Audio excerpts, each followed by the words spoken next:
Hello everyone, प्यारे बच्चों, बहुत बहुत स्वागत है हमारे इस चैनल पे आपका। जैसा कि आपको पता है, बिहार बोर्ड ने अपने मोटर सेट जारी कर दिए हैं। तो जितने भी बच्चे कॉमर्स की तैयारी कर रहे हैं, कॉमर्स से उनका अकाउंट है, बीएसटी है, ईपीएस है, उन तमाम बच्चों के लिए ये बहुत ही खूबसूरत सीरीज़ है। बहुत ही खूबसूरत तरीके से हम इसे डिटेल में डिस्कस करेंगे। इसमें सबसे पहले हम लोग ऑब्जेक्टिव को डिस्कस करेंगे। उसके बाद जितने भी इसमें दिए गए हैं, जितने भी क्वेश्चंस दिए गए हैं सब्जेक्टिव के रूप में, उन तमाम क्वेश्चनों का आंसर मैं तैयार करके आपको दूंगा। ठीक है, बिल्कुल घबराने की ज़रूरत नहीं है। एग्ज़ाम कैसा जाएगा, बहुत समस्या आ रही थी, बहुत सारी बच्चों की शिकायतें आ रही थी कि सर तैयारी नहीं हुई है अच्छी से। तो बिहार बोर्ड ने बिल्कुल आपके लिए ये जारी किया है और उम्मीद है कि यहीं से क्वेश्चन आपको देखने को मिलेंगे। ठीक है, लेकिन फिर भी इसके अलावा मेरे जितने भी ऑब्जेक्टिव की सीरीज़ है आप उसे देखिए। ये 100 क्वेश्चन है। मैंने लमसम 300 क्वेश्चन करवाए हैं, अकाउंट के फुल ऑब्जेक्टिव करवाए हैं, हिंदी मीडियम में, इंग्लिश मीडियम में, दोनों में। बीएसटी के, ईपीएस के तमाम क्वेश्चनों के सॉल्यूशन हमारे चैनल पे मौजूद है। आप ज़रूर देखिए, वॉच करिए हमारे चैनल का जो प्लेलिस्ट है उसे। ठीक है, तो फिलहाल जो अकाउंट का जो मॉडल सेट हमारे सामने है, इंटरमीडिएट एग्जामिनेशन 2021 एनुअल एग्जामिनेशन जो आपका होना है, विषय कोड इसका 220 है। इसमें के संबंधित हम लोग रिगार्डिंग जितने भी क्वेश्चन हमारे बिहार बोर्ड ने मॉडल सेट में जारी किए हैं, उन तमाम क्वेश्चनों को हम लोग देखेंगे और डिटेल में देखेंगे, ताकि एक भी क्वेश्चन अगर इधर से उधर से पूछ भी दे तो हम इसे अपने से बना सकें। ठीक है ना। इसमें कुछ जो आपको दिए गए हैं, कुछ जो चेंजेस किए गए हैं कोविड-19 की वजह से, इसमें जो चेंजेस ये किए गए हैं कि कुछ क्वेश्चन के बढ़ा दिए गए हैं आपके ऑब्जेक्टिव में। जैसे कि फॉर एग्जांपल ऑब्जेक्टिव में पहले 60 क्वेश्चन होते थे, पिछले साल 60 क्वेश्चन दिए गए थे, जिसमें से 50 क्वेश्चन बनाने थे। इस बार 100 क्वेश्चन दिए गए हैं, उसमें से 50 क्वेश्चन बनाने हैं। इसका मतलब ये है कि अगर आप हाफ सिलेबस भी पूरे अच्छे तरीके से कवर करके जाते हो तो आप 100 मार्क्स लेकर आ सकते हो। मेरी बात समझ में आ रही है आपको? पढ़ना पूरा नहीं है, जितना पढ़ना है उतना अच्छे से पढ़ना है। ठीक है, मेरी बात आप ध्यान से समझिए। पढ़ाई पूरी नहीं करनी है, और लेकिन जितना आप पढ़ेंगे उतने को अच्छे से करेंगे। ठीक है, अच्छे से याद रखेंगे, अच्छे से डिस्कस करेंगे। ठीक है, ताकि आप कोई भी क्वेश्चन कंफ्यूज ना करें। ठीक है, और जितने क्वेश्चन आप लगा सके वो 100% एक्यूरेट लगाए, 100% सही लगाए। मेरे प्यारे बच्चों, आप इस बात को समझने का प्रयास करो। ठीक है, परेशान होने की ज़रूरत नहीं है। एग्जामिनेशन परेशान होकर नहीं दी जाते हैं, एग्जामिनेशन सेटिस्फाइड होकर दिए जाते हैं, अपने आप में, अपने मन में बना कर दिए जाते हैं कि हम जो बनाएंगे वो बिल्कुल करेक्ट होगा। ठीक है, लेकिन उसके लिए थोड़ी सी पढ़ाई तो बहुत ज़रूरी है ना। ठीक है, तो पढ़ते रहिएगा। जैसे लघु उत्तरीय क्वेश्चन में पिछली बार के तुलना में इस बार 15 क्वेश्चन देना है। 30 क्वेश्चन आपको दिए गए हैं, जिसमें से 15 का मतलब 50% बना दिए गए हैं। ज़्यादा क्वेश्चन दिए गए हैं, जितने क्वेश्चन आपको बनाने हैं उसमें से 15 क्वेश्चन 50% क्वेश्चन दिए गए हैं। उसमें से आप चेक कर लो कि जितने क्वेश्चन का आंसर आपको आता है वो लगाओ, फिर बाकी को छोड़ दो। ठीक है ना, बात समझ में आ रही है? तो ये जो 100 क्वेश्चन आपके सामने आएगा, ठीक है, ये सबसे पहला जो सेट आएगा आपके एग्ज़ाम में, पहला सेट आएगा ऑब्जेक्टिव का। 1 मार्क्स, एक क्वेश्चन के लिए 1 नंबर मिलेंगे आपको। और आपको 100 क्वेश्चन है, ध्यान से समझना, 100 क्वेश्चन है, उसमें से 50 क्वेश्चन आपको बनाने हैं। ठीक है, मैंने पिछले साल भी आपको मॉडल सेट डिस्कस करके दिया था। आपसे गुजारिश है कि एक बार वो भी देख लेंगे, हो सकता है वहाँ से भी क्वेश्चन आपको देखने को मिल जाएगा, आध क्वेश्चन। ठीक है, तो उसको भी समझने का प्रयास करेंगे। वहाँ मैंने डिटेल में डिस्कस किया था कि ऑब्जेक्टिव कैसे अटैम्प्ट करना है। ठीक है, तो ऑब्जेक्टिव को अटैम्प्ट करने के लिए शॉर्टकट में बता दे रहा हूँ कि सबसे पहले आप ये चेक कर लो कि कौन कौन क्वेश्चन का आंसर आता है, उसमें आप सबसे पहले टिक आउट कर दो। ठीक है, सबसे पहले उस क्वेश्चन में मार्क कर दो, छोटा सा मार्क कर दो कि ये क्वेश्चन मुझे 100% याद है, इस क्वेश्चन का आंसर मुझे टिक आउट करने हैं, मुझे OMR शीट में रंगने हैं। ठीक है, कलर करने हैं। ठीक है ना, जो क्वेश्चन आपको, फिर आप काउंट कर लो कि क्या आपके 50 क्वेश्चन कंप्लीट हो गए, क्या आपने 50 क्वेश्चन उसमें टिक आउट कर दिए हैं, क्या आप 50 क्वेश्चन बना पा रहे हैं। अगर नहीं बना पा रहे हैं तो फिर आपको जो नहीं आ रहा था उसमें से चेक करो कि कौन आ रहा है। ठीक है, कोई ऐसा है जो 80% तक हमें लग रहा है कि आंसर होना चाहिए, उसमें से छांट लो। पहले आप छांट लो, कुल मिलाकर कहने का मतलब ये है कि पहले आप छांट लो, फिर उसका आंसर आप OMR शीट में लगाओ। ठीक है ना, तो शुरुआत करेंगे हम लोग। फर्स्ट क्वेश्चन है पूंजीगत प्रकृति की सभी प्राप्तियां कहाँ दिखाई जाती है। जैसा कि आपको पता है कि जो नॉन प्रॉफिट ऑर्गेनाइजेशन होती है, लाभ न कमाने वाली संस्था होती है, अलाभकारी संगठन जितनी भी होती हैं, उनके यहाँ 2 तरह के अकाउंट बनाए जाते हैं जनरली। एक होता है रिसिप्ट एंड पेमेंट अकाउंट, दूसरा होता है आपको आय व्यय खाता। ठीक है, इनकम एंड एक्सपेंडिचर अकाउंट। तो रिसिप्ट एंड पेमेंट अकाउंट में जितने भी रिसिप्ट होते हैं, जितने भी पेमेंट होते हैं, चाहे वो पूंजीगत प्रकृति की हो, आयगत प्रकृति हो, सब दिखाई जाती है। लेकिन उसके बाद जो अकाउंट बनता बनते हैं, एक इनकम एंड एक्सपेंडिचर अकाउंट बनता है, दूसरा बैलेंस शीट बनता है, ठीक है। तो जो इनकम से रिलेटेड जितने भी रिसिप्ट हो, पेमेंट हो, सबको आय व्यय खाते में ले जाते हैं, ठीक है। और जो पूंजी से रिलेटेड हो, कैपिटल से रिलेटेड जितने भी रिसिप्ट एंड पेमेंट हो, सबको बैलेंस शीट में लिखा जाता है। तो याद रखेंगे कि पूंजीगत प्रकृति की सारी मदें बैलेंस शीट में दिखाई जाती है। लेकिन यहीं पर अगर आपसे क्वेश्चन पूछ दे कि आयगत प्रकृति की सारी मदें कहाँ दिखाई जाती है, तो आय व्यय खाते में दिखाई जाती है, तब आंसर आपका ए होता, ठीक है। पूरा पोस्टमार्टम करेंगे, एक एक क्वेश्चन का टेंशन नहीं लेना है। इसके अलावा भी क्वेश्चन पूछ देगा तो आप आंसर दे सकते हो, ठीक है। मैंने क्या कहा आपको कि पूंजीगत प्रकृति की सारी मदें कहाँ दिखाई जाती है, लाभ हानि स्थिति विवरण में। स्थिति विवरण को हम लोग बैलेंस शीट कहते हैं, ठीक है ना। और अगर यहाँ पर क्वेश्चन पूछ देता है कि आयवगत प्रकृति की सारी मदें कहाँ दिखाई जाती है, तो आय व्यय खाते में, ठीक है ना। तो पूंजीगत प्रकृति हमसे यहाँ पूछा है, तो फर्स्ट क्वेश्चन का आंसर सही होगा बी। क्लियर है, फर्स्ट क्वेश्चन क्लियर हुआ। अगला क्वेश्चन है आदत चंदे को कहाँ दिखाएंगे। आदत चंदा जो है, चंदा आप लेते हो, अगर मैं नॉट फॉर प्रॉफिट ऑर्गेनाइजेशन की बात करूँ, अलाभकारी संगठन की बात करूँ, तो चंदा लिया जाता है। अगर वो चंदा कहीं ड्यूज है तो हमारे लिए वो संपत्ति है, ठीक है। वो संपत्ति कहीं ना कहीं मेरी फंसी हुई है, वो संपत्ति मुझे जब रिसीव होगा तो वो संपत्ति का भाग ही कहलाएगा, ठीक है। चाहे वो आ गया हो, चाहे वो कहीं फंसा हो। आदत चंदा है, आदत चंदा का मतलब बकाया चंदा, तो बकाया चंदा आपके लिए क्या है बाबू, संपत्ति है, याद रखेंगे। तो पिछला क्वेश्चन हमने आपसे पूछा अभी जस्ट, पूंजीगत प्रकृति की सारी मदें कहाँ दिखाएंगे, स्थिति विवरण में। अगर यहीं पर क्वेश्चन पूछ देता कि आयगत प्रकृति की सारी मदें कहाँ दिखाएंगे, तो आय व्यय खाता में। क्वेश्चन ये पूछा है कि आदत चंदे को कहाँ दिखाएंगे, तो दायित्व भाग में दिखाएंगे। नेक्स्ट क्वेश्चन नंबर 3 देखिएगा, लाभ न कमाने वाली संस्था नहीं है। आपसे क्या क्वेश्चन पूछा है, इसको मार्क करो, नहीं पूछा है, नहीं ढूंढना, ठीक है। लाभ न कमाने वाली संस्था, तो भाई ये भी लाभ न कमाने वाली संस्था है, ये भी लाभ न कमाने वाली संस्था है, ये भी लाभ न कमाने वाली संस्था है। महाविद्यालय होते हैं, खेलकूद क्लब है, अस्पताल है, यहाँ पैसे का लेन देन नहीं है, सेवा भाव रखा जाता है, ठीक है। लोगों की मदद की जाती है, तो जो लोगों की मदद की जाती है तो आप उसको ये नहीं कह सकते ये कमा रहा है। हो सकता है फी कुछ रखा हो, लेकिन वो कमाई का जरिया नहीं है उसका। लेकिन मारुति उद्योग यहाँ सेवा नहीं, यहाँ पैसे का काम होता है, ठीक है। तो ये लाभ न कमाने वाली संस्था है। क्लियर हो गया। तो आपसे क्या पूछा था, लाभ न कमाने वाली संस्था कौन है, तो ये है लाभ न कमाने वाली संस्था नहीं है, ये लाभ न कमाने वाली संस्था नहीं है, ये लाभ कमाने वाली संस्था है, ठीक है। तो पिछला क्वेश्चन हमने हमसे पूछा कि आदर्श चंदे को कहाँ दिखाएंगे, तो संपत्ति भाग में दिखाएंगे, यह आपके लिए संपत्ति का काम करती है। ये क्वेश्चन हमने आपसे पूछा कि लाभ न कमाने वाली संस्था इनमें से कौन नहीं है, तो आपका आंसर होगा मारुति उद्योग। देखिएगा टेक्निक, देखिएगा पढ़ाने का, ठीक है। टेक्निक देखिएगा याद करने का। एक क्वेश्चन आगे बढ़ेंगे तो एक क्वेश्चन पीछे जाकर फिर से रिवीजन करके आएंगे, ताकि हमारा जो कन्फ्यूजन है हमारे दिमाग में एडजस्ट होती है, चीज़ें एडजस्ट होते होती है, अचानक से नहीं होती है। ये बात आप ध्यान में रखेंगे, ये बात आप याद रखेंगे।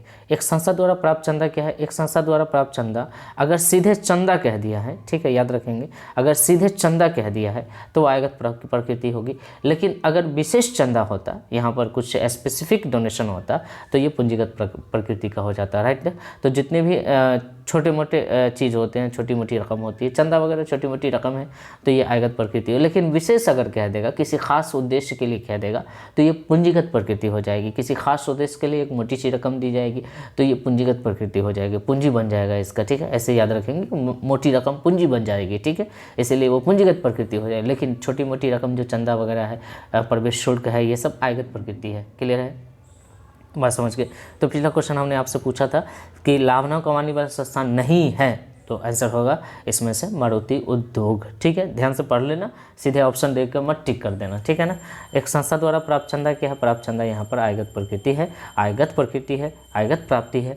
और अगर यहीं पर विशेष चंदा रहता तो वो पूंजीगत प्रकृति हो जाती है। इनमें से निम्नलिखित में से अलाभकारी संगठन है, अलाभकारी संस्था है, आपसे पूछा है इसमें अलाभकारी संस्था है। पिछला क्वेश्चन एक था कि अलाभकारी संस्था नहीं है, इसमें पूछा है अलाभकारी संस्था है। तो ये सबसे पहले छाटो कि कौन कौन नहीं है। तो टाटा स्टील वगैरह ये सब पैसे का काम करती है, इसको हटा दो। जेट एयरवेज ये सब पैसे से काम करती है। एयर इंडिया ये सब पैसे दीजिएगा तो आपको आपका सफ़र क्लियर होगा, आप जाएंगे कहीं, नहीं दीजिएगा तो ले नहीं जाएगा। लेकिन बिहार अकादमी परिषद जो है ये विशेष सेवा के लिए बनाई गई है, आम जनता की सेवा के लिए बनाई गई है। तो ये अलाभकारी संस्था है, ठीक। आपसे क्या पूछा, अलाभकारी संस्था है, तो ये जवाब लगाना है बिहार अकादमी परिषद। क्लियर है। अगले क्वेश्चन, पिछले क्वेश्चन मैंने आपसे पूछा था कि एक संस्था द्वारा प्राप्त चंदा है, तो यदि क्वेश्चन पूछ दे कि प्राप्त चंदा है तो वह आगत प्रकृति, यदि क्वेश्चन पूछ दे कि विशेष चंदा है तो वो पूंजीगत प्रकृति। दोनों कन्फ्यूजन क्लियर हो गया है उम्मीद है।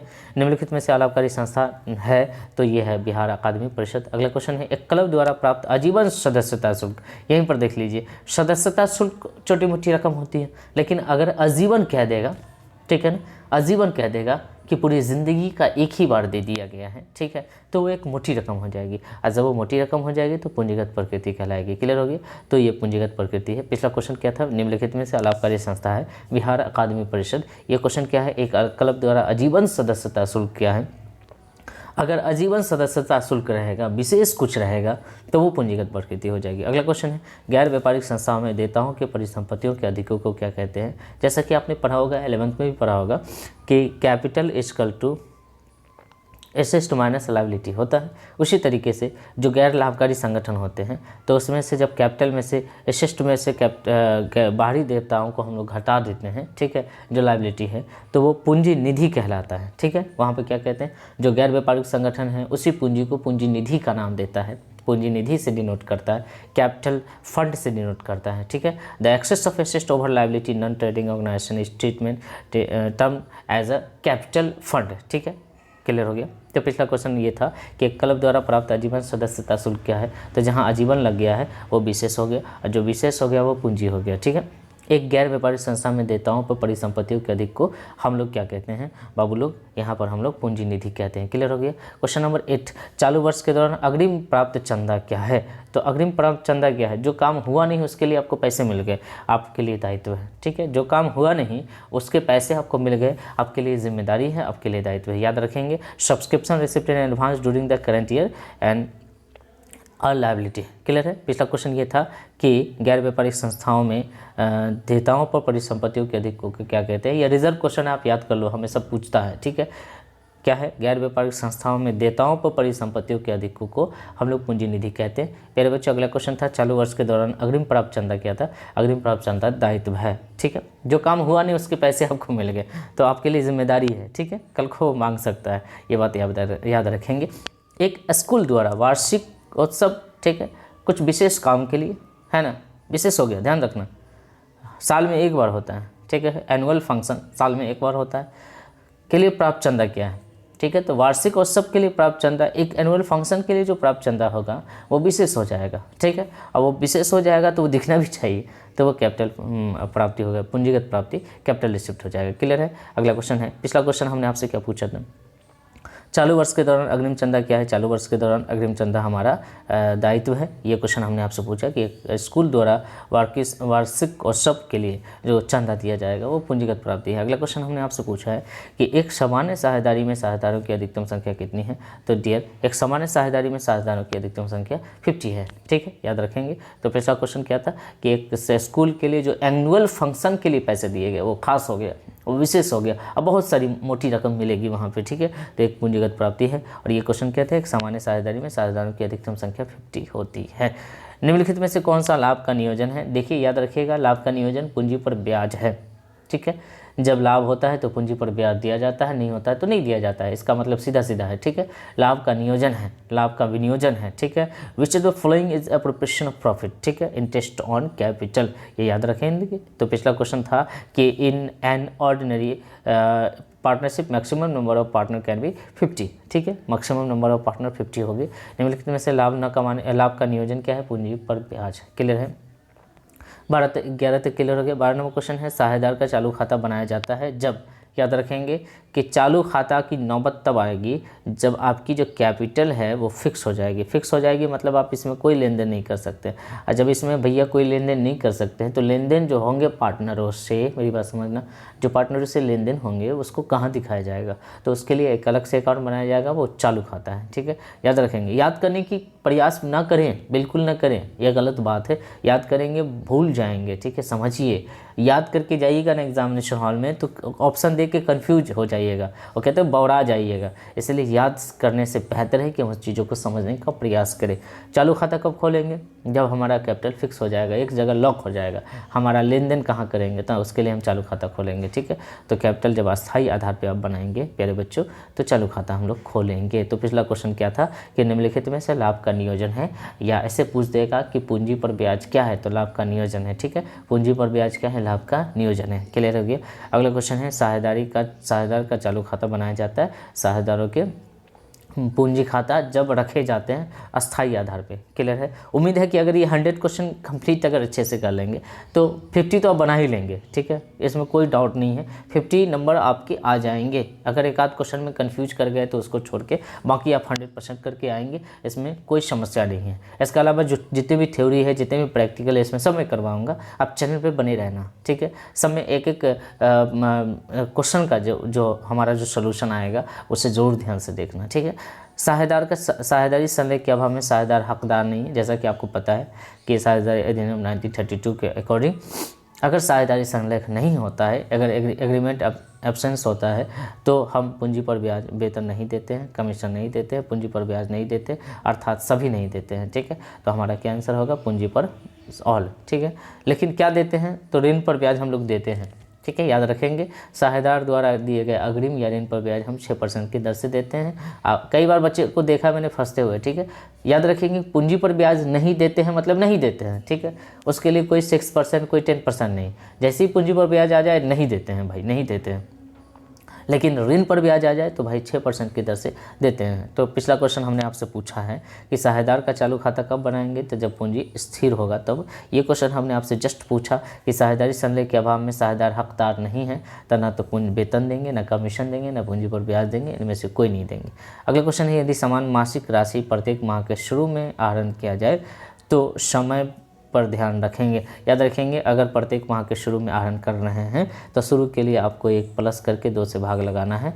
कितने माह तक, पूरे साल की बात किया है तो 12 + 12। ठीक है, 12 + 1/2, तो ये 13/2 होगा। ठीक है, 6.5। इसका विशेष कुछ और आपको देखना है तो हमारे चैनल पे इंटरेस्ट ऑन ड्राइंग का एक वीडियो है, ध्यान से पढ़िएगा, उसे देखिएगा। ठीक है, वहाँ से आपको ये समझ में आएगा। तो ये 6.5% होगा। अगर यहीं पर क्वेश्चन पूछ देता है बीच के लिए, तो बीच में हम 0 ऐड करेंगे। 12 + 0 भागे 2 कितना हो जाएगा भाई, 6 भागे 0, तो 0 ही रहेगा, 6 महीना। अगर ये अंत के लिए पूछ देता प्यारे बच्चों, ये अंत के लिए पूछ देता तो 12 - 1 कर देते, भागे 2 कर देते, मतलब 11 भागे 2, ये 5.5 आंसर होगा। ठीक है, अंत के लिए पूछता है, लेकिन इस क्वेश्चन में हमसे पूछा है कि प्रत्येक माह के शुरू के लिए क्या होगा। ध्यान से पढ़ लेना, शुरू लिखा है तो क्या लिखेंगे, 12 + 1 भागे 2, मतलब 13 भागे 2, मतलब 6.5। ये डी आंसर होगा। क्लियर। पिछला क्वेश्चन हमने आपसे पूछा था, साझेदारी संलेख के अभाव में साझेदार हकदार नहीं है, तो वेतन पाने का, कमीशन पाने का, पूंजी और ब्याज पाने का, उपरोक्त सभी। ये क्वेश्चन हमने आपसे पूछा कि यदि समान मासिक राशि प्रत्येक माह के आहरण किया जाए तो समय ध्यान रखेंगे 6.5। क्लियर है। अगला क्वेश्चन है कि यदि समय न दिया हो, समय दिया ही ना हो, तो आपको याद रखना है 6 महीना। क्लियर, समय ना दिया हो तो आप क्लियर कर देंगे 6 महीना। टाइम किसी तरह का कोई कुछ नहीं दिया है, ऐसे कह दे कि 2017 के दौरान। भाई 2017 के दौरान कहाँ पे, 2020 के दौरान कहाँ पे, जनवरी, फरवरी, मार्च, अप्रैल, 1, 2, 3, 4, कहाँ पे, कोई समय मेंशन नहीं है, तो आप 6 महीना लगाएंगे। तो पिछला क्वेश्चन हमने आपसे यही पूछा, यदि समान मासिक राशि प्रत्येक माह के शुरू में आहरण किया जाए तो कौन सा समय ध्यान में रखेंगे, 6.5। ठीक है, जब आहरण पर समय ना दिया हो तो आहरण पर ब्याज 6 महीने के लिए लाएंगे। ठीक है। अगला क्वेश्चन है कि साझेदारी की पूंजी अस्थायी होने पर कौन सा, अभी जस्ट मैंने आपको बताया कि जब साझेदार की पूंजी अस्थायी है तो पूंजी अकाउंट तो बनेगा ही, बंद के लॉक हो जाएगा। ठीक है, इसके अलावा जितने भी ट्रांजैक्शन होंगे उसके लिए चालू खाता खोला जाएगा, तो इसका आंसर डी होगा। तो पिछला क्वेश्चन एक बार फिर देख लें ताकि याद हो जाए। जब आहरण का समय न दिया हो तो आहरण पर ब्याज हम लोग 6 महीने के लिए लगाएंगे। साझेदार की पूंजी अस्थायी होने पर कौन से खाते खोले जाते हैं, तो पूंजी और चालू खाते दोनों। साझेदारों के आहरण पर ब्याज क्या है, तो साझेदार के आहरण पर ब्याज व्यवसाय के लिए लाभ है, क्योंकि ये साझेदारों से लिए जाते हैं। और आपको याद होगा कि जब हम लोग पीएल और प्रोफेशनल अकाउंट बनाते हैं तो उसके क्रेडिट में इसको जाकर ऐड कर देते हैं। ठीक है, क्लियर है। तो पिछला क्वेश्चन हमने आपसे पूछा कि साझेदार की पूंजी अस्थायी होने पर कौन से खाते खोलेंगे, तो बोलिए मेरे साथ, जब पूंजी अस्थायी होगा तो पूंजी खाता तो खुलेगा ही, इसके अलावा ये लॉक हो जाएगा तो एक चालू खाता खुलेगा जिसमें सारे ट्रांजैक्शन हम लोग दिखाएंगे। साझेदार के आहरण पर ब्याज व्यवसाय के लिए लाभ है। अगला क्वेश्चन है, परिवर्तनशील पूंजी खाते को क्रेडिट किया जाता है। भाई परिवर्तनशील पूंजी खाता होगा, उसमें क्या क्या क्रेडिट करेंगे, तो पूंजी पर ब्याज साझेदारों के अकाउंट में क्रेडिट होता है, वर्ष का लाभ साझेदारों के अकाउंट में क्रेडिट होता है, साझेदारों का प्राथमिक सैलरी वगैरह क्रेडिट होता है, कमीशन क्रेडिट होता है, एनी प्रॉफिट क्रेडिट होता है, मतलब जो जो कैपिटल में ऐड होता है वो क्रेडिट होता है, ठीक है। उसको हम लोग मतलब सब होगा, ठीक है। पूंजी पर ब्याज भी होगा, लाभ भी होगा, साझेदारों का पारिश्रमिक भी होगा, उपरोक्त सभी। तो पिछला क्वेश्चन हमने आपसे पूछा था साझेदारों के आरंभ ब्याज क्या है। अब बोलिए मेरे साथ, व्यवसाय के लिए लाभ है। यह क्वेश्चन हमने आपसे पूछा कि हाँ, परिवर्तनशील पूंजी खाते को क्रेडिट किया जाता है पूंजी पर ब्याज से, वर्ष के लाभ से, साझेदार के पारिश्रमिक से, उपरोक्त सभी। ये सभी आंसर होगा। अगला क्वेश्चन है साझेदार अनुबंध में परिवर्तन का परिणाम क्या है। भाई साझेदारी अनुबंध में अगर कोई परिवर्तन होता है, मतलब एग्रीमेंट में कोई परिवर्तन होता है, ठीक है, तो इसका ये मतलब है कि फॉर्म का पुनर्गठन होगा, फॉर्म का समापन नहीं होगा। भाई बंद क्यों कर दीजिएगा आप, अगर आपको अनुबंध में एग्रीमेंट में परिवर्तन करना है तो बंद क्यों कर दीजिएगा, ठीक है। साझेदारी फॉर्म का पुनर्गठन होगा, ठीक है, सिर्फ पुनर्गठन होगा, याद रखेंगे इस बात को, ठीक है। रिकंस्टिट्यूशन ऑफ फॉर्म होगा, याद रखना है इस बात को। तो पिछला क्वेश्चन हमने आपसे पूछा कि परिवर्तनशील पूंजी खाते को क्रेडिट किया जाता है, तो पूंजी पर ब्याज, वर्ष का लाभ, साझेदारों का पारिश्रमिक, ये सभी हम देंगे उसके क्रेडिट में, ठीक है। और साझेदारी अनुबंध में परिवर्तन का क्या परिणाम होगा भाई, साझेदारी अनुबंध में परिवर्तन अगर होता है तो फॉर्म का पुनर्गठन होगा और कुछ नहीं होगा, ठीक है। आगे बढ़ते हैं। 3 साझेदार का बराबर का लाभ होगा। कब बराबर का लाभ कब होगा भाई, जब सबके नीचे में जो सेम डिजिट होगा, ठीक है। देखो यहाँ 2 हिस्सा में 1 हिस्सा मिल रहा है, यहाँ 3 में, यहाँ 6 में, ये तो गलत बात है। यहाँ 9 में, यहाँ 3 में, ये 9 में, ये गलत बात है। ये 4 में, ये 4 में, ये 2 में, कैसे दे दीजिएगा, किसी को 4 रुपया में हिस्सा दीजिएगा, किसी को 2 रुपया में दीजिएगा, ये सही है। ये 3 सब में 3 का हिस्सा है, ठीक है। 3 में 1 हिस्सा, 3 में 1 हिस्सा, 3 में 1 हिस्सा बराबर है, ठीक है। किसी को कोई शक नहीं। पिछला क्वेश्चन हमने आपसे पूछा कि साझेदारी अनुबंध में परिवर्तन का क्या परिणाम होगा, फॉर्म का पुनर्गठन होगा। अगला क्वेश्चन हमने आपसे पूछा कि 3 साझेदारों का बराबर लाभ कहाँ होगा, तो जब 1/3 होगा, मतलब सबके नीचे 3 है तो ठीक है। अगर कुछ इधर उधर कर दीजिएगा तो गड़बड़ है, सबको 3 रुपये में हिस्सा देंगे, ठीक है। अगला क्वेश्चन है ख्याति किस प्रकार की संपत्ति है। तो जैसा कि आपको पता है कि ख्याति एक अमूर्त, अदृश्य, अस्थायी संपत्ति है, जो मूल्यवान संपत्ति है, जिसका वैल्यू लगाया जाता है, याद रखेंगे। इसका आंसर डी होगा, वैल्यूएबल संपत्ति है। Asset, goodwill is an asset valuable, ठीक है। तो पिछला क्वेश्चन हमने आपसे पूछा था कि equal profit ratio of their partner is 1/3 goodwill is an asset valuable, ठीक है, याद रखेंगे। वैल्यूएबल, मूल्य रहित नहीं, व्यर्थ नहीं। भाई व्यर्थ है तो इसका कोई ज़रूरत ही नहीं है, ठीक है। मूल्यवान होगा, ठीक है, मूर्त नहीं, आप मार नहीं सकते हैं गुडविल को, ठीक है। अगला क्वेश्चन है 22 नंबर, अधिलाभ से आप क्या समझते हैं। तो आपने जब पढ़ा होगा अधिलाभ से आप क्या समझते हैं। अच्छा, इसमें आंसर ही नहीं दिया। आपने पढ़ा होगा जब आप अधिलाभ, सुपर प्रॉफिट के बारे में पढ़ा होगा, जब आप गुडविल पढ़े होंगे, तो सुपर प्रॉफिट बराबर होता है सामान्य लाभ, औसत लाभ माइनस सामान्य लाभ, ठीक है। मतलब average profit minus normal profit, ये आपने पढ़ा होगा, ठीक है ना। तो इसमें कोई ऑप्शन दिख रहा है क्या, कोई नहीं दिख रहा है, ये नहीं दिख रहा है, ये नहीं दिख रहा है, ये नहीं दिख, ये आंसर होगा नन ऑफ दीज, याद रखेंगे। कई बार नन ऑफ दीज भी रहते, तो ये नहीं कि आप जल्दबाजी में कुछ भी लगा के चले जाओ, नन ऑफ दीज भी ध्यान में रखो, ठीक है। तो अधिलाभ से आप क्या समझते हैं, तो औसत लाभ माइनस सामान्य लाभ। यहाँ पर अगर माइनस रहता तो ये आंसर होता, लेकिन ऐसा नहीं है, तो आंसर नंबर डी।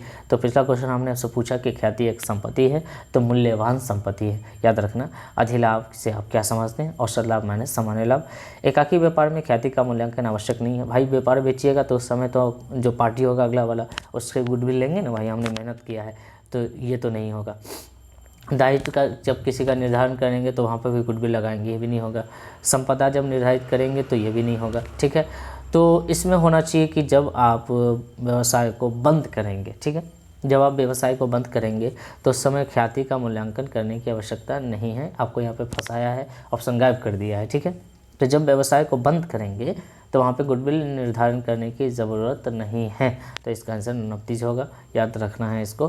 तो यहाँ गुडविल निर्धारित करेंगे, जब व्यवसाय बेचेंगे तो गुडविल लगाएंगे, दायित्व निर्धारित करेंगे तो गुडविल लगाएंगे, संपदा निर्धारित करेंगे तो गुडविल लगाएंगे। लेकिन जब हम व्यवसाय को बंद कर देंगे तो शटर गिराओ निकल लो, आपका गुडविल कौन देगा भाई, कोई नहीं देगा।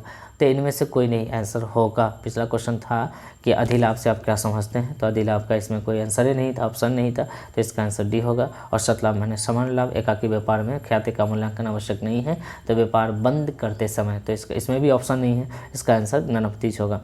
साझेदार के पूंजी खाते को क्रेडिट करते हैं, तो इसमें से क्या साझेदार के पूंजी खाते में क्रेडिट में जाता है?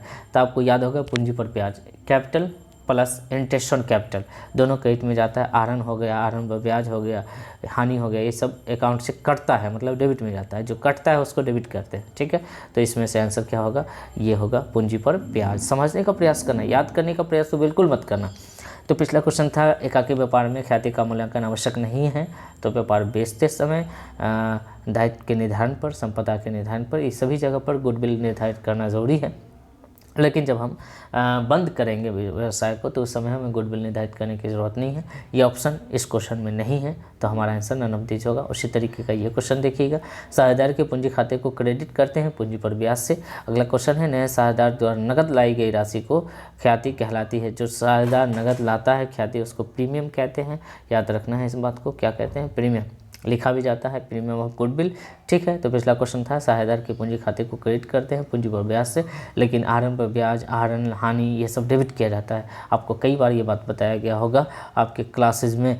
तो share of goodwill brought in cash by new partner is called premium, ठीक है। अगला क्वेश्चन है, दायित्व में कमी क्या कहलाएगी?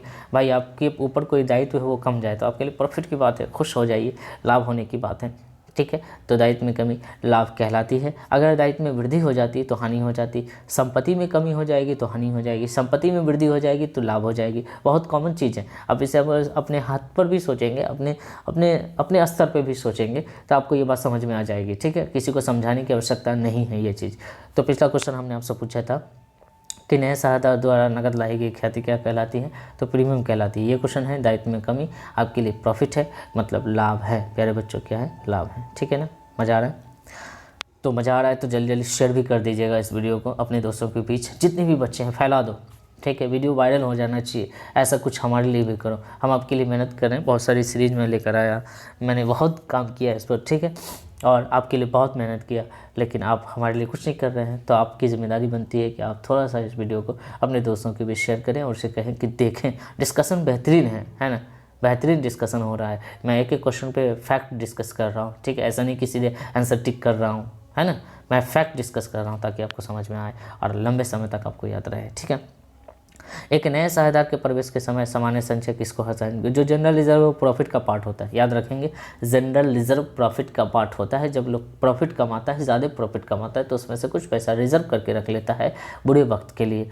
तो अगर कोई नया साझेदार आ रहा है तो पुराना साझेदार उस पैसे को बांट लेगा, तो पुराना साझेदार के पूंजी खाते में ये पैसा ट्रांसफ़र हो जाएगा।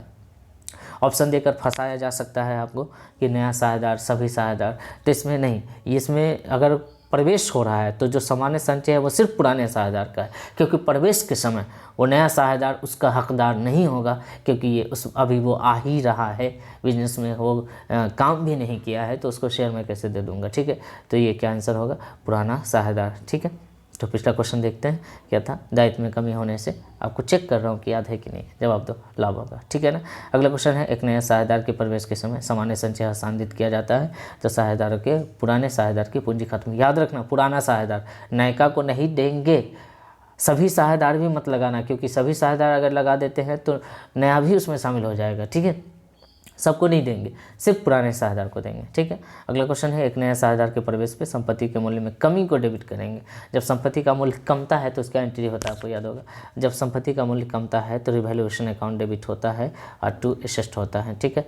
तो किसको डेबिट करेंगे बाबू? डेबिट क्या हो रहा है? रिवैल्यूएशन अकाउंट डेबिट हो रहा है, ठीक है ना। कौन सा अकाउंट डेबिट हो रहा है? रिवैल्यूएशन अकाउंट डेबिट हो रहा है, क्लियर है। तो पिछला क्वेश्चन हमने आपसे पूछा था कि एक नए साझेदार के प्रवेश के समय सामान्य संचय हस्तांतरित किए जाते हैं पुराने साझेदार के पूंजी खाते में। ये क्वेश्चन हमने आपसे पूछा कि एक नए साझेदार के प्रवेश पर संपत्ति के मूल्य में कमी को डेबिट करेंगे पुनर्मूल्यांकन खाते में, ठीक है। मतलब on the admission of new partner the decrease in the value of assets debited to revaluation account, ठीक है। अच्छा, रिवैल्यूएशन अकाउंट कैसा खाता है? तो नाम मात्र खाता है। रिवैल्यूएशन अकाउंट के बारे में एक और बात पूछी जाती है कि इसका दूसरा नाम क्या है? तो पीएल एडजस्टमेंट अकाउंट पूछा जाता है। रिवैल्यूएशन अकाउंट के बारे में पूछा जाता है कब बनाया जाता है? तो प्रवेश के समय, मृत्यु के समय, अवकाश के समय, या किसी तरह का कोई पुनर्गठन होता है, ठीक है, चेंजिंग रेशियो होता है, लाभ हानि अनुपात में परिवर्तन होता है, इन तमाम जगहों पर रिवैल्यूएशन अकाउंट बनाया जाता है जब रिवैल्यूएशन होता है, क्लियर है। 29 क्वेश्चन, एक साझेदार के अवकाश के समय सामान्य संचय की राशि, अवकाश है ये ध्यान रखना, अवकाश में सब था पहले से, ठीक है। तो ये इसमें जाने वाले को भी शामिल करेंगे, ठीक है। तो एक साझेदार के अवकाश के समय सामान्य संचय की राशि को सभी साझेदारों के पूंजी खाते में हस्तांतरित करेंगे। नया लाभ विभाजन अनुपात याद रखना, कहीं पर आंसर नहीं होगा। जब लाभ बांटने की बात होगी तो पूंजी अनुपात भी कहीं पर आंसर नहीं होगा, ठीक है। इस बात को याद रखना, ये दोनों देखते ही छाट मारो, ठीक है, इसको हटा दो। अब हमारा जो आंसर बचेगा वो है पुराना लाभ विभाजन अनुपात। भाई जिस अनुपात में कमाई है उसी अनुपात में बटेगी, है ना। जिस अनुपात की कमाई है वो उसी अनुपात में डिस्ट्रीब्यूट होगी प्यारे बच्चों, ठीक है ना। समझ में आ रहा है। पिछला क्वेश्चन था कि हाँ, एक नए साझेदार के प्रवेश पर संपत्तियों के मूल्य में कमी को डेबिट करेंगे पुनर्मूल्यांकन खाते में। ये क्वेश्चन हमने आपसे पूछा कि एक साझेदार के अवकाश के समय सामान्य संचय जो जनरल रिजर्व है उसे हम किस पार्टनर के बीच डिस्ट्रीब्यूट करेंगे, किस रेशो में। तो भाई सभी साझेदार को पुराने रेशो में हम इसे देंगे। अगला क्वेश्चन क्या है हमारा, 1/2, 1/3, 1/6 है, इसमें से सी अवकाश ग्रहण कर लेता है तो क्या बचेगा। तो सी रिटायर करेगा तो ए भी बचेगा, ए भी 1/2, 1/3, LCM ले लेंगे 6 हो जाएगा, ये 3 ऊपर आ जाएगा, ये 2 हो जाएगा, तो 3:2 हमारा आंसर होगा, 3:2 याद रखेंगे। इसका आंसर क्या होगा, 3:2। पिछला क्वेश्चन था हमारा कि हाँ, एक साझेदार के अवकाश करने पर सामान्य संचय, अगर सामान्य संचय की जगह पर लाभ हानि होता, कुछ भी अगर हमको डिस्ट्रीब्यूट करना है तो नया रेशियो आंसर नहीं होगा कभी भी, पूंजी अनुपात कभी भी आंसर नहीं होगा। आपका आंसर लगाना है पुराना लाभ विभाजन अनुपात, ठीक है ना। ये क्वेश्चन हमने आपसे पूछा कि सी चला जाएगा तो ए बी का रेशियो आप निकाल दीजिए, ए बी का रेशियो 3:2 आएगा। अगला क्वेश्चन है, यदि अवकाश ग्रहण करने वाले साझेदार को अवकाश ग्रहण करने पर उसकी देय राशि का पूर्ण भुगतान नहीं किया जाता है तो उसको कहाँ ट्रांसफ़र कर देंगे। पूंजी खाते में तो नहीं रखेंगे क्योंकि वो रिटायर कर गया, जो रिटायर कर गया उसका कैपिटल खत्म हो जाता है, उसको हम लोग ऋण खाते में ट्रांसफ़र कर देंगे। किस खाते में, ऋण खाते में, ठीक है ना। उसका लोन अकाउंट बना देंगे पार्टनर का और रख लेंगे पार्टनर्स लोन के नाम से। क्या वो पार्टनर रहा तो था लेकिन अब वो उसका कर्ज हमारे बिजनेस को ऊपर रह जाएगा क्योंकि हमने उसको पूरा पेमेंट नहीं किया, ठीक है। तो पिछला क्वेश्चन हमने आपसे पूछा था कि ABC are sharing profit ratio 1/2, 1/3, 1/6, C retire gaining ratio will be. तो गेनिंग रेशियो पूछा था, तो वही बात है कि अगर कुछ ना दिया हो तो जो पुराना अनुपात बचेगा वही गेनिंग रेशियो कहलाएगा, 3:2। आपसे ये क्वेश्चन पूछा है कि if the retiring partner is not paid full amount due to him immediately on retirement, जिस समय रिटायर कर रहा है उस समय अगर हम उसको पेमेंट नहीं करते हैं तो इस बैलेंस को हम लोग लोन अकाउंट में ट्रांसफ़र कर लेंगे। अगला क्वेश्चन है, साझेदार के अवकाश ग्रहण करने पर उसके हिस्से की ख्याति शेष साझेदारों के मध्य अपलिखित की जाती है। तो उसके हिस्से की जो ख्याति होती है, साझेदार जो रिटायर करता है और उसके हिस्से की ख्याति जो हम बांटेंगे वो लाभ प्राप्ति अनुपात में बांटेंगे, नहीं, हाँ ठीक है, गेनिंग रेशियो में बांटेंगे, क्लियर है, लाभ प्राप्ति अनुपात में बांटेंगे। कहने का मतलब ये है कि कोई नया साझेदार, कोई जो पुराना जो साझेदार जा रहा है उसका जो शेयर होगा, उस शेयर को जिस साझेदार ने जिस तरीके से गेन किया होगा उसका गुडविल उसी साझेदार से उसी तरीके से हम लेंगे, ठीक है ना। तो ये आंसर होगा लाभ प्राप्ति अनुपात, गेनिंग रेशियो, ठीक है ना। अगला क्वेश्चन था, पिछला क्वेश्चन ये पूछा था हमने आपसे कि इमीडिएटली अगर हम उसको पेमेंट नहीं करते हैं तो उसका लोन अकाउंट बनाकर हम लोग रख लेंगे और उसको बाद में धीरे धीरे पेमेंट करते रहेंगे, ठीक है। और ये क्वेश्चन हमने आपसे पूछा कि अगर नया जाने वाला जो अवकाश करने वाला साझेदार है उसका गुडविल जो हमें देना है, बेहतरीन टॉप क्वालिटी के क्वेश्चन, सब बेहतरीन क्वेश्चन और ईजी क्वेश्चन भी है, ठीक है, और लेवल का क्वेश्चन जो एग्जाम में पूछे जाते हैं वो सब क्वेश्चन इसमें दिया गया है। तो आप बिल्कुल इत्मीनान से अच्छे से इसे पढ़ लीजिए, 1-2 बार वीडियो ज़रूर देखिएगा ताकि आपको और भी समझदारी विकसित हो, ठीक है। कुछ चीज़ें फर्स्ट टाइम में छूट जाती हैं, ठीक है, ध्यान कहीं भटक जाता है, तो जब दोबारा रिपीट करते हैं तो और हमारा कॉन्फिडेंस लेवल अप होता है, ठीक है। आगे बढ़ेंगे। तो साझेदार के अवकाश ग्रहण करने पर उसके हिस्से की ख्याति को शेष साझेदार के मध्य अपलिखित किया जाता है, तो किस अनुपात में भाई, तो लाभ प्राप्ति अनुपात में, क्लियर रखेंगे, गेनिंग रेशियो। अगला क्वेश्चन है कि फर्म द्वारा प्राप्त संयुक्त जीवन बीमा पॉलिसी की राशि बांटी जाएगी, तो सभी साझेदारों में बांटी जाएगी। फर्म द्वारा प्राप्त अगर संयुक्त जीवन बीमा पॉलिसी है तो साझेदारों के पुराने लाभ विभाजन, मैंने आपको कहा कि नया अनुपात कहीं नहीं होगा, अंतिम अनुपात पूंजी अनुपात, ये तो बेवकूफ़ बनाने वाली काम है। पुराना अनुपात में हम लोग इसको डिस्ट्रीब्यूट करेंगे। तो पिछला क्वेश्चन हमने आपसे पूछा कि रिटायरमेंट के समय जो गुडविल होता है वो रिटेन ऑफ करेंगे पार्टनरों के बीच में, वो गेनिंग रेशियो में करेंगे, ठीक है। और एडमिशन के समय सेक्रीफाइसिंग रेशियो में, याद रखेंगे इस बात को। तो फर्म द्वारा प्राप्त संयुक्त जीवन बीमा पॉलिसी की राशि बांटी जाती है तो साझेदारों के पुराने लाभ विभाजन अनुपात में। क्वेश्चन नंबर 34, एक साझेदार की मृत्यु होने पर संयुक्त जीवन बीमा पॉलिसी जो आएगी तो पूंजी खाते को सिर्फ मृतक साझेदार को देंगे, नहीं, सब साझेदार को दे डालेंगे, ठीक है। हर साझेदार को उसके लाभ विभाजन अनुपात में देंगे। शेष बचे साझेदार के साथ साथ मृत साझेदार के साथ साथ सभी साझेदारों को हम ये राशि देंगे, ठीक है ना। तो साझेदार के एक साझेदार की मृत्यु होने पर संयुक्त जीवन बीमा पॉलिसी जो JLP होगी वो जब हमें रिसीव होगी तो उसे मृत साझेदार के साथ साथ सभी साझेदारों को दे देंगे, क्योंकि इसमें सभी साझेदारों का हिस्सा होता है। तो पिछला क्वेश्चन हमने आपसे पूछा था कि फर्म द्वारा प्राप्त संयुक्त जीवन बीमा पॉलिसी की राशि जो बांटी जाएगी वो साझेदारों के बीच पुराने अनुपात में बांटी जाएगी। और अगला क्वेश्चन हमने आपसे पूछा कि साझेदार की मृत्यु होने पर जो राशि आएगी उससे सभी साझेदारों में मृत साझेदार को तो देंगे ही, लेकिन उसके साथ साथ सभी साझेदारों को भी देंगे। किसी साझेदार की मृत्यु होने पर संपत्तियों के पुनर्मूल्यांकन से जो लाभ होगा पूंजी खाते में जमा करेंगे, सबको देंगे, ठीक है। जो मर गया वो भी साझेदार था, जो है वो भी साझेदार है, सबको देंगे, ठीक है। इसलिए इसमें नाराज किसी को करने की ज़रूरत नहीं है, इसमें सबको देंगे, ठीक है। तो पिछला क्वेश्चन हमने आपसे पूछा था कि किसी साझेदार के अच्छा ये रहा क्वेश्चन, ठीक है। एक साझेदार की मृत्यु होने पर संयुक्त जीवन बीमा पॉलिसी को निम्नलिखित पूंजी खाते में हस्तांतरित करेंगे। तो सभी साझेदार, मृत साझेदार को तो देंगे ही, लेकिन इसके साथ साथ सभी साझेदार को देंगे। और इस कंडीशन में भी अगर कोई लाभ होता है, कोई प्रॉफिट होती है, तो इसमें भी हम सब साझेदार को देंगे। तो 36 नंबर क्वेश्चन देखिएगा। जेड की मृत्यु हो जाती है, XY का रेशियो दिया हुआ है, जेड चला जाता है, जो XY का नया अनुपात पूछा है आपसे, कुछ नहीं करना है। जेड की मृत्यु हो गई है, इसमें जेड की मृत्यु हो गई है तो जेड चला गया है भाई। तो जो 1:1:1/3 खत्म हो गया, तो 1/3 और 1/3 बचेगा, जेड चला जाएगा, ये शेयर हटा दीजिएगा, LCM ले लीजिएगा तो 3 खत्म हो जाएगा, नीचे जो सेम है उसको ख़त्म कर दीजिए, उसको भी काट दीजिए। जो पूरा बचेगा 1/3 है ना, इसको ऐसे काट लीजिए, ठीक है। बचेगा 1:1। अगर 1:1 को तोड़िएगा तो वो 1/2 और 1/2 आएगा, नहीं आएगा। 1:1 का मतलब 1:2, ठीक है। बात समझ में आ गई। इसको अगर हम हटा देते हैं तो ये दोनों कट जाएगा आपस में, दोनों इक्वल है, तो 1:1 बचेगा, 1:1 को तोड़ेंगे तो 1/2 और 1/2 आएगा, ठीक है। ये भी आंसर क्लियर। तो पिछला क्वेश्चन हमने आपसे पूछा था कि किसी साझेदार की मृत्यु पर संपत्तियों के मूल्यांकन पर जो लाभ होगा उसे हम सब साझेदार को देंगे। ये क्वेश्चन हमने आपसे पूछा, इसका आंसर मैंने बी लगाया, ठीक है। अगला क्वेश्चन है, बहुत अच्छी क्वेश्चन है। किसी साझेदार द्वारा 20,000 के दायित्व का भुगतान अगर करता है तो किस खाते को क्रेडिट करेंगे। याद रखेंगे, अगर कोई साझेदार पेमेंट करता है, ठीक है, कोई दायित्व को, तो उसका एंट्री होता है realisation account debit to partners capital account, ठीक है। तो कौन सा खाता क्रेडिट हो रहा है भाई, पार्टनर्स कैपिटल अकाउंट क्रेडिट हो रहा है, realisation account debit to partner capital account. तो ये पार्टनर कैपिटल अकाउंट क्रेडिट हो रहा है, इसका आंसर क्या होगा, पार्टनर कैपिटल अकाउंट, क्लियर है। तो पिछला क्वेश्चन जस्ट ये रहा, आपको समझ में आ गया होगा, 1:1 आंसर होगा।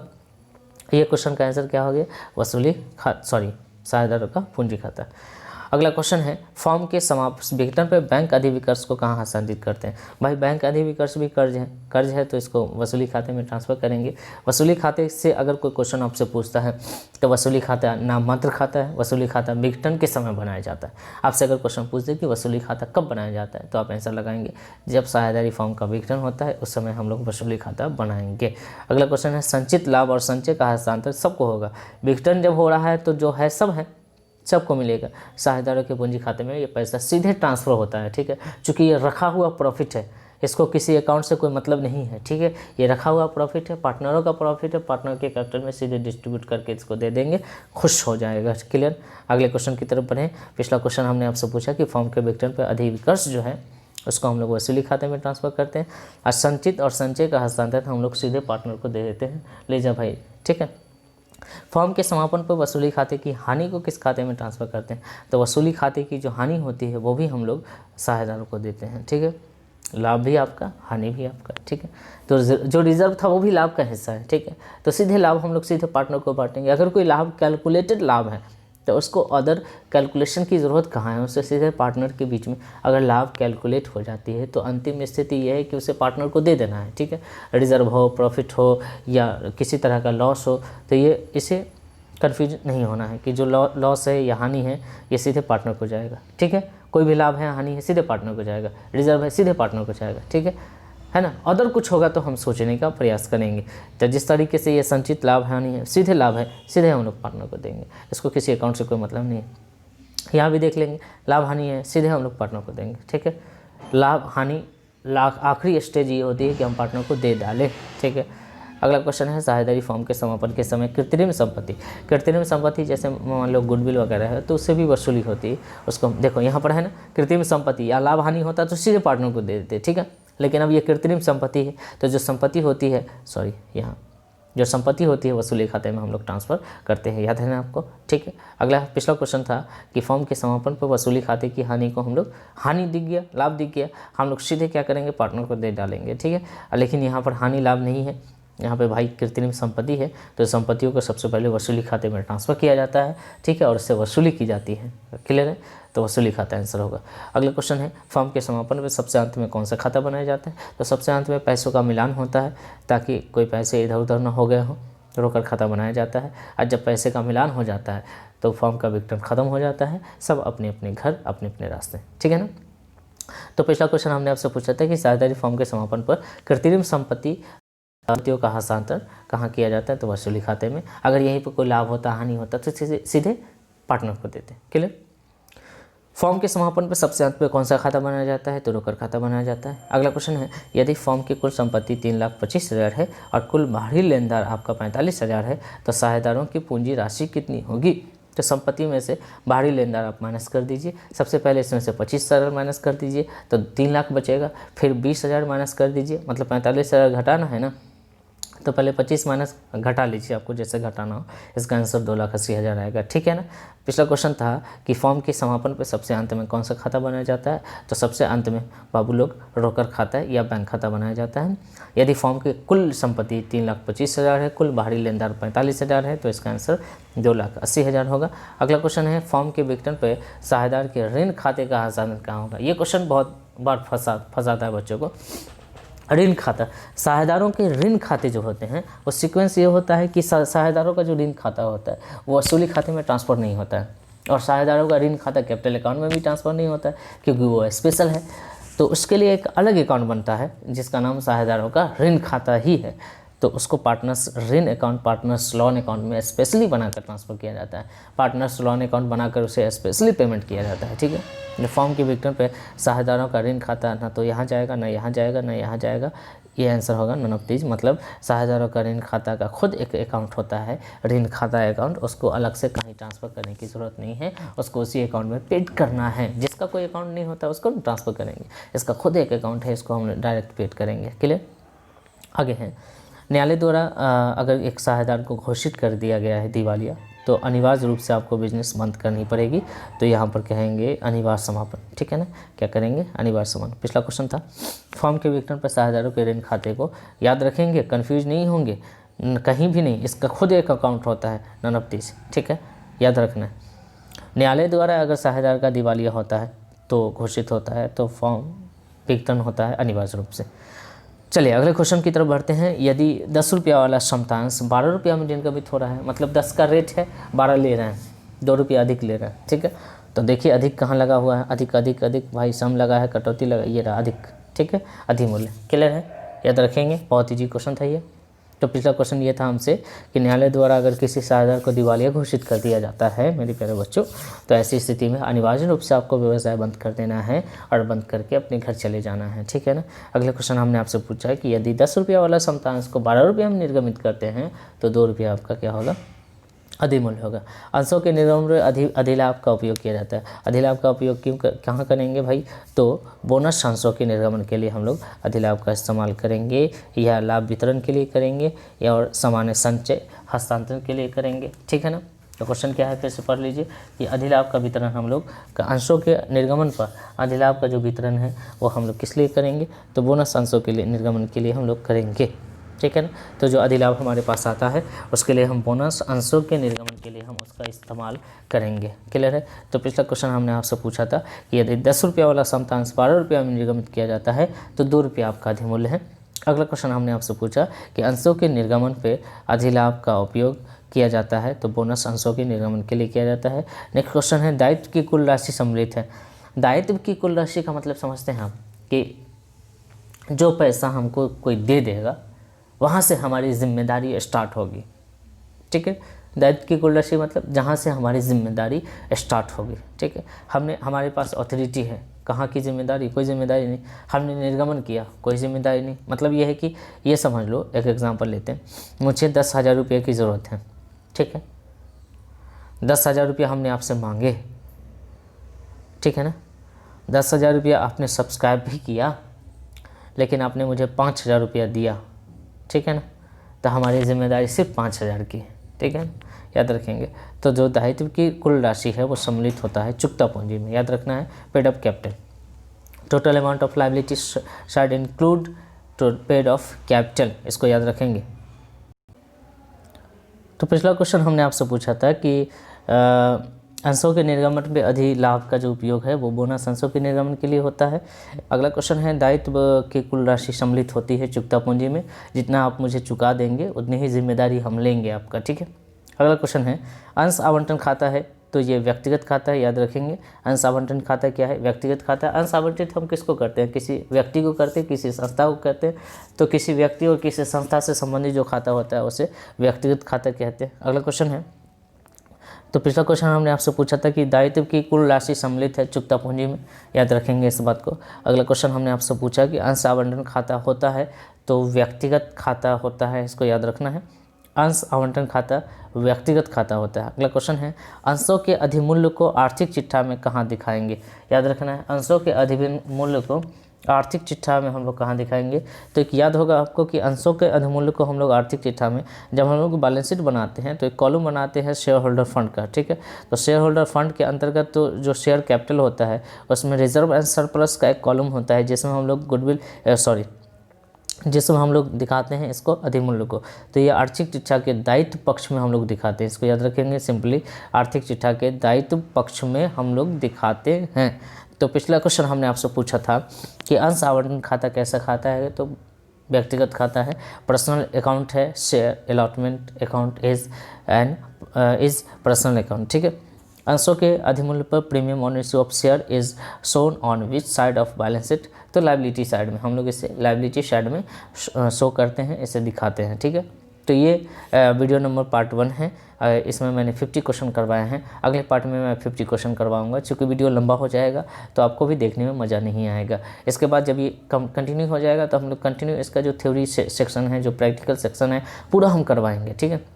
अगर वो 30 क्वेश्चन कर लेते हैं ना तो 50 क्वेश्चन तो ऐसे ही बन जाएंगे आपके, ठीक है। 15 क्वेश्चन, तो 30 क्वेश्चन करने से 15 क्वेश्चन आपके बन जाएंगे। इसलिए बस आपको कुछ नहीं करना है, आपको बस इतना पढ़ लेना है, ठीक है ना। इसके अलावा हमारे चैनल पे जो ऑब्जेक्टिव की सीरीज़ है उसे कंटिन्यू देख लीजिएगा। बीएसटी का जो टोटल सीरीज़ है उसे देख लीजिएगा। ईपीएस का जो सीरीज़ है उसे देख लीजिएगा। आपका बिल्कुल क्लियर है, आप 100% एबल हो जाएंगे अब एग्ज़ाम में जाने के लिए, ठीक है। पूरी तैयारी आपकी हो जाएगी, टेंशन लेने की ज़रूरत बिल्कुल भी नहीं है, ठीक है। तो आप मज़ा आ रहा होगा। तो ये क्वेश्चन हमने आपके लिए छोड़ा है, इसका जवाब आप कमेंट्स बॉक्स में दीजिएगा। 51 हम लोग कंटिन्यू करेंगे आगे अगले पार्ट में। तो ऋण पत्र के निर्माण पर कटौती है, अस्थायी संपत्ति है, चालू संपत्ति है, वास्तविक संपत्ति है, कृत्रिम संपत्ति है। इसका जवाब आप कमेंट्स बॉक्स में दीजिएगा। हम आपके कमेंट्स का इंतज़ार करेंगे, क्योंकि कमेंट्स आप करेंगे तब मुझे लगेगा कि मैं कुछ बेहतर काम कर रहा हूँ। और लाइक शेयर जरूर कीजिएगा। एक अंदर से मोटिवेशन मुझे भी मिलना चाहिए कि चलो बच्चे हमें पसंद कर रहे हैं, हमारी कोशिशों को, हमारी मेहनत को बच्चे को समझ में आ रही है। तो आप कमेंट्स करेंगे, आप लाइक करेंगे, आप शेयर करेंगे, तब जाकर हम आपके लिए और बेहतर करेंगे, ठीक है। तो आपसे गुजारिश है कि आप इतना काम मेरे लिए कर दीजिए। हम आपके लिए जितना हो सकता है अपने कीमती वक्त में से आपके लिए वक्त निकाल कर वीडियो बनाते हैं, आपको वीडियो प्रोवाइड करते हैं, ताकि आप बेहतर कर सके अपने एग्ज़ाम में, अपने भविष्य में आप बेहतर कर सके, आपके भविष्य का काफ़ी बेहतर हो सके, ठीक है, सबसे बेहतर हो सके। तो इन्हीं शुभकामनाओं के साथ आपसे मैं अब इजाज़त चाहूँगा। अगले क्वेश्चन में, अगले पार्ट में हम लोग 51 से कंटिन्यू करेंगे। 100 क्वेश्चन है, लंबा हो जाएगा वीडियो। ऐसी वीडियो देखिए 48 मिनट का हो गया है, ठीक है ना। तो चले, बस ये याद रखना है कि इसे लाइक करना है, अपने दोस्तों के बीच शेयर करना है और इसको कंटिन्यू करते रहना है। इसके बाद हम लोग बीएसटी ईपीएस भी करेंगे। तब तक अपना ख्याल रखिए, कंटिन्यू करते रहिए, पढ़ते रहिए। Bye bye, take care.